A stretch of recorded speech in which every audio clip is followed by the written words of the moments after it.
Ashish, mate, how are you? Welcome to the podcast. Thanks, Jordan. How's your day been?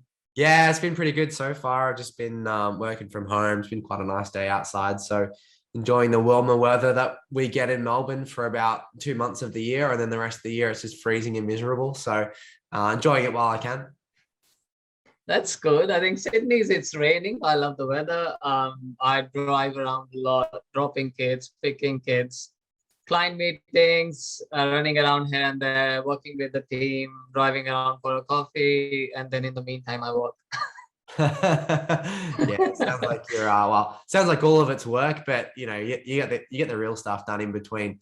Sounds pretty full on, mate. But I guess to jump into sort of the property side of things, I mean, if you felt like you had your own sort of personal philosophy around building out a property portfolio or at least starting from one and then building it out from there, what do you feel that would be?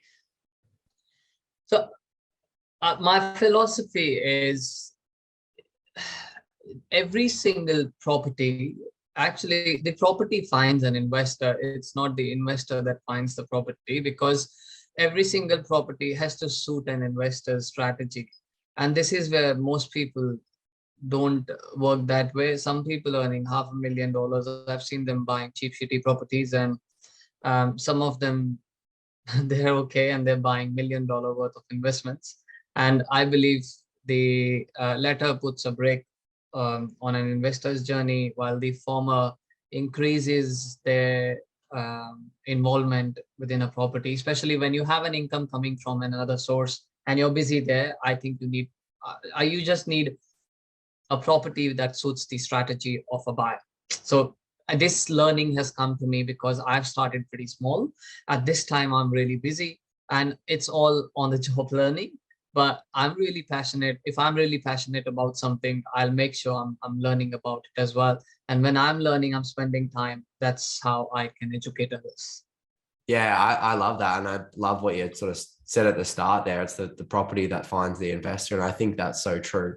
Um, if you had the opportunities to sort of go back and talk to yourself when you first started investing, what would you think some of the things you'd tell yourself or educate yourself about be? Okay, so I started investing when I got into job, right, with the help of parents back in my home country, India.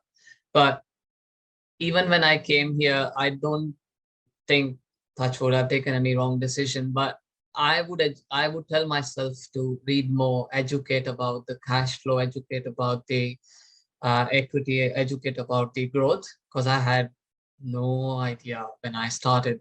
It was like my mom was with me. She's like, this is where my colleague has got. That is where he's recommending me. What do you think? Which one we should buy? That one or this one? And I was like, okay, the excess is a bit smaller there. Maybe buy this one. Now the difference was just very minor. Like say we were talking around $3 or $4,000. No, sorry, $7 or $8,000, and the valuation went up to 60,000 in within 7 to 8 years. I think the key was buying in outskirts with an area that was quickly exhausting its supply. So I think education is the key, or you use professionals. I really stand by. Yeah, I think you're spot on. And something that's commonly said is like when you're looking at investment properties, you're buying a spreadsheet, you're buying the numbers on the spreadsheet. And I think you nailed it just there. It's not just about, we've been told about this location and that location, which one. It's, those actual numbers and understanding what those numbers mean long term, big picture. Now, in terms of sort of your own personal portfolio, I mean, you don't have to delve into the specifics or the numbers or anything else like that, but do you feel like you sort of made a mistake along the journey that you wish you could change, or you would share with the listeners to help them try and avoid making those same mistakes? Look, I don't think I've made a mistake, but what I've done is I've capitalized on one state's boom and I bought like more than half a dozen in the same state. However, I made my money. Now I'm pretty open book when it comes to portfolio. Recently, API magazine published an article, and my entire portfolio is published there. So, and people reach the debt consolidation stage usually in about 10 to 12 years. I've started that within last, I mean, it's been 6, 7 years since I'm investing. I've started the consolidation already because some of the properties have gone up in value by more than 100%. So I think this is where I would like to exit few properties and move on to other markets that are growing, or move into other strategies which suit an investor who has built a foundational sort of asset base. So that's where, but the one learning that I've got is I think the key is to look at supply and demand. Um, if even in future there's a lot of supply that's hitting the market, I think the investor faces a risk of nil or minimal growth for next 5 to 7 years. Now, this is where I have just taken that plunge, and I've sold one property in such area. The other property I've simply sold because in the last 1.5 years, I've got like more than 60-70% growth. And I feel it's best to take the money out and move into other markets. So these are few learnings that I've got, but every single property or every single purchase of mine has been better than the previous one. So touch wood, hoping it would continue. I love that. And it's kind of a true aspect there of, learning and developing as you go along. If each purchase has been better than the last, then obviously that means that your learnings and your education are improving as you move along. And you mentioned something quite interesting there when you said, you're starting to head into that debt consolidation phase of your portfolio. And I think, there's a certain point in an investing journey where, I feel like some people get into the investment journey to sort of exit that rat race. It's kind of that, you work your day job, you get paid your salary, you change that into investing. And then one day, hopefully that investment turns into a passive income source that you can comfortably retire on. You're not sort of reliant on your salary. And through that process, though, there's kind of this period where you go, well, that was a nice sort of thought of ending my, corporate career or having the 9 to 5 job. But now I'm really passionate about this property thing. And it kind of turns into some sort of a business. I mean, some people go into real estate, some people go into buyer's agency or mortgage broking or all these different things. But when was that moment for you that really sparked a bit of a shift, but from just becoming a property investor to now, doing this every single day? So when I started, within 2-3 years, I started seeing a lot of deals. And of course, as an investor, I can't grab every single deal that I get. So I started pitching to very close friends of mine. Now, within a year, they had seen growth as well. And that's how the word of mouth spreads, right? So their friends started approaching me. Can you find us a deal? Can you find us land?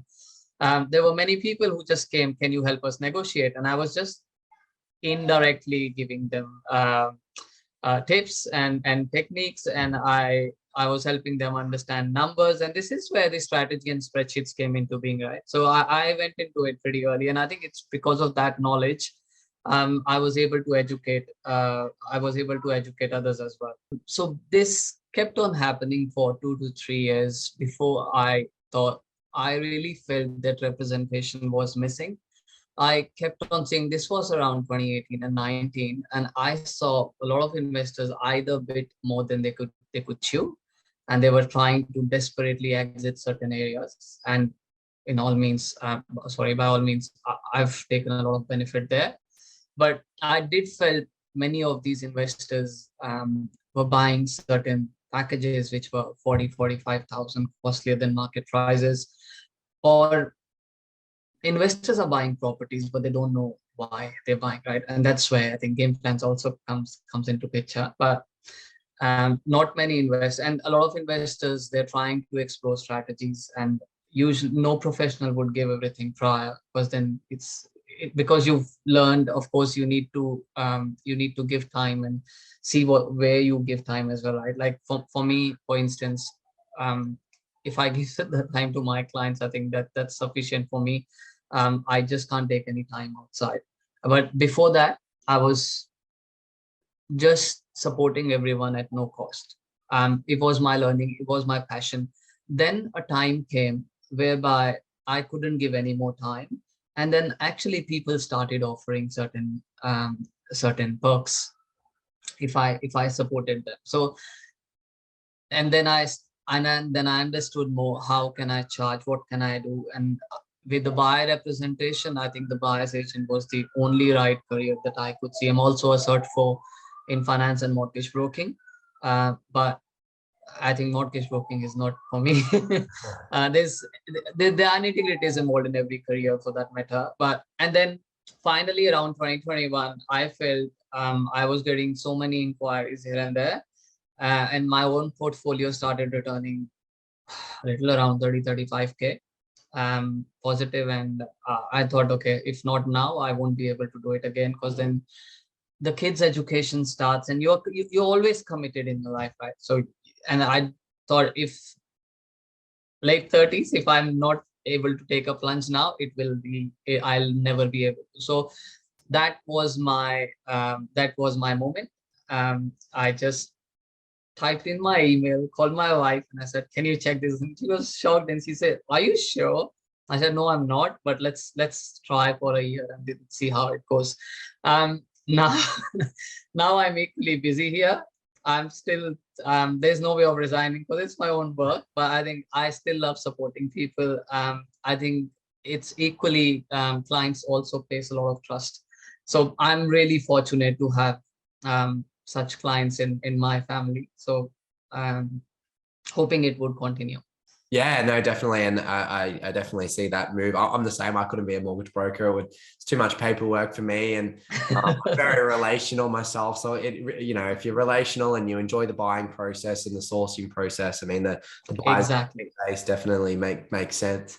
Now, mate, there's 1,001 different sort of property one-liners out there, and everyone's got their own sort of taste and pick and view on things. But if you had one sort of one-liner that stuck out the most for you, what do you feel it would be? I think there are two one-liners I love. So one is, you listen to someone who has achieved what you want to achieve.